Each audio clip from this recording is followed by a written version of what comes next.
source of inspiration and love. Oh, how we live and what we say, it's stamping up and it's our way to love, live and share it. Bonjour et bienvenue sur Couleur Papier, je suis ravie de vous retrouver aujourd'hui pour une vidéo un peu particulière et surtout une nouvelle catégorie de vidéos que nous inaugurons aujourd'hui ensemble. Il ne vous a pas échappé qu'il n'y avait plus de vidéos bullet journal sur ma chaîne. Effectivement, comme je vous en ai informé fin mai, j'ai arrêté ces vidéos bullet journal simplement parce qu'elles ne m'apportaient plus de satisfaction. Un petit peu de déception, je n'ai jamais reçu autant de messages à propos des bullet journal depuis qu'elles ne sont plus sur ma chaîne. J'ai envie de dire que c'était avant que j'aurais voulu recevoir ces messages d'encouragement. Là, j'avais un peu l'impression que c'était juste pris et pas de retour. Donc peu de vues, peu de commentaires, peu de petits pouces en l'air qui ne demandent pourtant pas grand chose si ce n'est de cliquer sur un bouton qui font énormément plaisir. Par contre, beaucoup de téléchargements et donc voilà, comme je vous le disais, ça ne m'apportait plus de satisfaction, donc j'ai pris la décision d'arrêter. Par contre, j'aime toujours créer des motifs, des dessins, des illustrations. Et donc j'ai eu envie de vous proposer une nouvelle catégorie de vidéos qui sera la débrouille gourmande où l'on parlera de gastronomie. Cette série de vidéos nous permettra de créer un petit carnet de cuisine, donc trouvez le cahier qui vous correspond. Moi j'ai la chance d'en avoir un joli aux couleurs de Stampin' Up, petit privilège de démonstratrice. Idéalement prenez un carnet qui soit au même format que le mien, c'est-à-dire 8 pouces par 6 pouces ou 15 par 20 grosso modo. En plus je trouve que c'est un format qui est plutôt sympa, facile, ni trop grand ni trop petit, enfin voilà, je trouve que c'est un bon format de carnet de cuisine.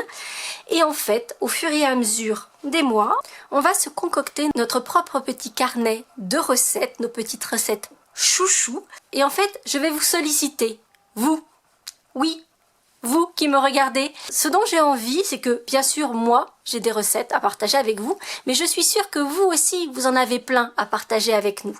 Et donc l'idée, ce serait que je partage certaines de mes bonnes recettes. J'aimerais que vous aussi vous m'envoyiez vos recettes fétiches, peut-être vos recettes de grand-mère, pas de recettes que vous êtes allé copier dans un livre de cuisine parce que là ça ne m'intéresse pas, c'est vraiment vos recettes chouchou avec votre petite touche à vous, celle que vous vous transmettez peut-être de mère en fille, et vos recettes viendront prendre place dans notre carnet commun.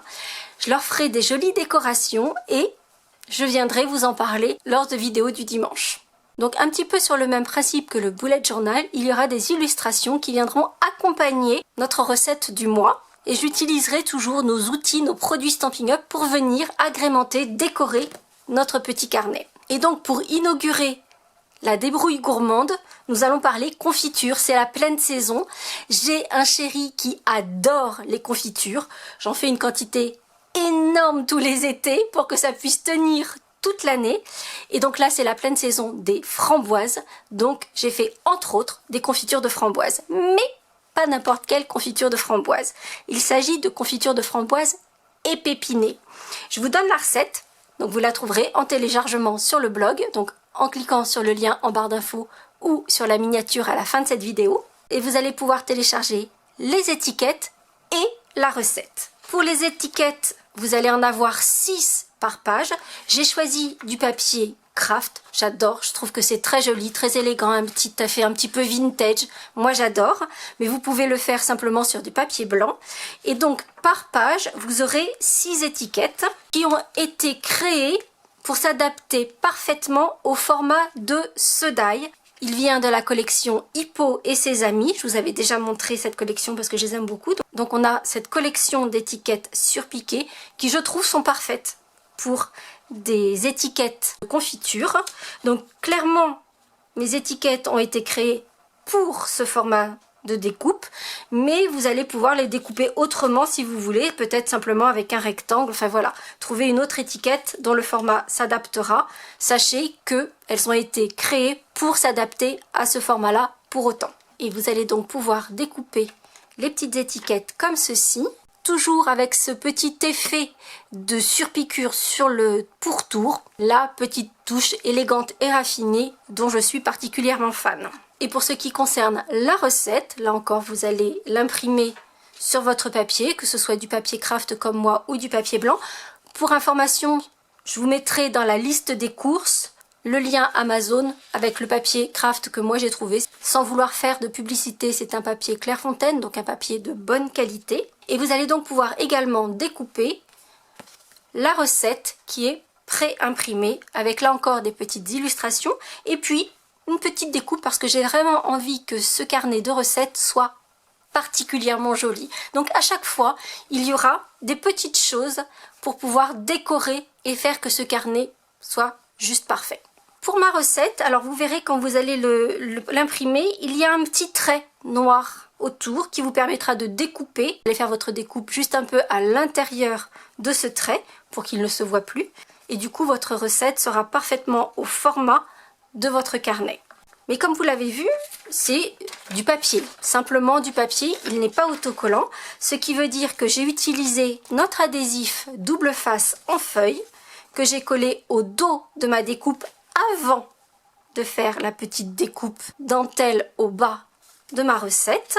Si comme moi, vous étrenez un carnet tout neuf, gardez la première page, je vous ferai une jolie illustration là encore à découper et à coller. Mais j'étais un peu prise de court par mon propre cerveau qui avance un peu trop vite et j'ai pas encore eu le temps de vous préparer toutes les illustrations, donc on les aura au fur et à mesure. Donc lors de notre prochain rendez-vous débrouille gourmande, nous aurons la page de garde. Gardez ensuite 2 feuilles qui nous serviront d'index, l'une pour les recettes salées, l'autre pour les recettes sucrées et on viendra indiquer nos recettes et la page qui lui est concernée. Et donc on va commencer, on va étrenner ce carnet avec la confiture de framboise épépinée. Oui, car mon petit truc à moi pour cette recette, c'est que j'adore les framboises, j'adore la confiture de framboise, mais j'ai une sainte horreur de tous ces petits pépins de framboise qui viennent se caler dans nos dents, qu'on doit aller récupérer avec un cure-dent derrière, enfin bref, c'est une horreur, je déteste. Par contre, j'adore cette confiture, donc je les pépine. Je vous donne toutes mes astuces à savoir comment je fais. Il existe des épépineuses électriques. C'est un budget qui est quand même assez conséquent d'après ce que j'ai pu voir. C'est à peu près 80 € quand même. Donc pour faire des confitures une fois par an, même si j'en fais 15 pots, je trouve que c'est un peu beaucoup. Et donc moi j'utilise simplement un tamis fin, donc une passoire avec un tamis fin et avec une cuillère en bois. Je vais presser ma confiture une fois qu'elle est cuite. Et je vous explique tout dans la recette. En fait, si vous voulez, je cuis ma confiture, je vous donne tous les temps de cuisson. Une fois qu'elle est à moitié cuite, je vais mixer ma confiture, donc avec un mixeur plongeant, et je vais bien la mixer, ce qui veut dire que ce sera beaucoup plus simple ensuite à pouvoir la passer, simplement dans votre passoire, avec votre cuillère en bois, vous allez aider la confiture à passer, et comme vous pouvez le voir, il s'agit bien de confiture et non pas de gelée, parce que autant j'adore la confiture de framboise, autant je suis pas super fan de la gelée, et donc vous voyez qu'elle n'est pas du tout translucide, elle n'a pas cet effet de gelée, c'est bien de la confiture, mais sans les pépins, vous voyez bien qu'on n'y a pas du tout de pépins. Donc voilà, c'est mon petit péché à moi, la confiture de framboise épépinée, et je vous donne donc ma recette en détail en téléchargement. Comme je vous le disais, j'ai placé de l'adhésif double face avant de faire ma découpe dentelle, ce qui me permet d'avoir une recette autocollante et pouvoir la coller parfaitement dans mon petit carnet. Je viendrai ensuite noter le numéro de ma page et répertorier ma recette sur la page de mon index des recettes sucrées. Pour ce qui concerne mes étiquettes, j'ai une autre petite astuce à partager avec vous et là il s'agit d'une astuce vraiment de grand-mère car je ne vais pas mettre d'adhésif double face au dos de mes étiquettes. Simplement parce que, je ne sais pas si vous avez déjà testé, que ce soit avec un adhésif comme ceci séparé ou avec des étiquettes autocollantes, c'est une plaie à nettoyer par la suite. Ça reste collé mais vraiment très fort et c'est vraiment pénible à retirer l'étiquette une fois que le pot a été dégusté et qu'il n'en reste plus. Et donc, mon astuce, c'est comme je vous le disais, une vraie astuce de grand-mère, puisque je vais coller mes étiquettes avec du lait. Je ne sais pas si vous connaissiez cette astuce, dites-le moi en commentaire. C'est vraiment très efficace, puisque vous voyez ici, mes étiquettes ont été collées avec du lait et c'est impeccable. Ça ne se décolle pas du tout et je vais vous montrer comment on fait ça. Donc vous allez prendre vos petits pots. Si ça vous intéresse, je vous mettrai également le lien du site sur lequel j'ai acheté ces petits pots. Parce que quand on en fait des quantités, il y a un moment où il faut acheter les pots au départ. Et ceux-là, je les aime beaucoup. Je vais donc prendre mon étiquette. J'ai un petit morceau de papier adhésif à portée de main. Et je vais simplement... Alors, il ne faut pas tremper toute son étiquette dedans. Surtout si vous imprimez avec une imprimante à jet d'encre. Du coup, ça va faire couler toute votre encre. Donc, il faut être un peu délicat. Vous allez courber un tout petit peu votre étiquette, la poser sur le lait et faire la même chose de l'autre côté. Et donc, vous voyez que j'ai bien du lait partout au dos et pas du tout sur le devant de mon étiquette. Donc, mon impression n'est pas abîmée. Je vais poser mon étiquette.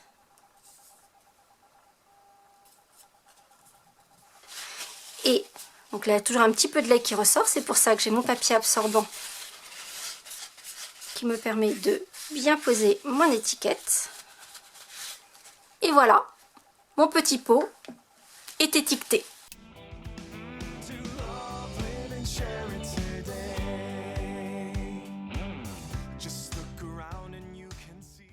Que vous serez aussi enthousiaste que moi à l'idée de cette nouvelle catégorie de vidéos, que vous aurez envie d'y participer et de partager avec moi plein de recettes. J'ai très envie de les tester et de vous les faire partager. Donc si vous avez des recettes à partager avec moi, vous me les envoyez par mail et par mail uniquement. Sinon je vais aller les chercher un peu partout, donc par mail. Je vous note mon adresse juste ici. Et j'espère que vous avez aussi hâte que moi de remplir toutes les pages de notre joli carnet de recettes. Si c'est le cas, vous n'hésitez pas à mettre un petit pouce en l'air et on se retrouve très vite pour de nouvelles aventures créatives. À très bientôt. Just a card you see, it's part of you, a part of me.